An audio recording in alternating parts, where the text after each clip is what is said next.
आणि आता एक धक्कादायक बातमी जालन्यातून। सासूची हत्या करणाऱ्या सुनेला पोलिसांनी अटक केली आहे। भिंतीवर डोकं आपटून हत्या केल्याची प्राथमिक माहिती समोर येते।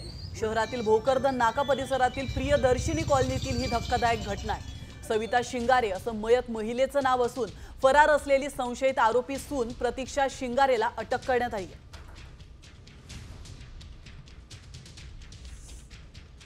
दोन लेडीज सोबत राहत होती, एक सासू होती आणि एक त्याची सून होती। ते दोघे राहत होते। मुलगा कामासाठी लातूरला राहत आहे। रात्री किंवा सकाळीची घटना आहे। त्यांनी सूननी सासूचा मर्डर केलेला आहे आणि मर्डर करून बॉडी एक ते बोरामध्ये टाकून घेऊन जाण्याचा प्रयत्न होता, पण ते हेवी म्हणून त्यांना उचलता नाही आला आणि हे गोष्टी मकान मालकनी बघितली आणि पोलिसला इन्फॉर्म केलं आणि आता पंचनामा वगैरे झालाय। बॉडी पोस्टमॉर्टमसाठी गेलेली आहे। आरोपीची तलाशसाठी आपली टीम गेलेली आहे पोलिसांची। आरोपी पण भेटला।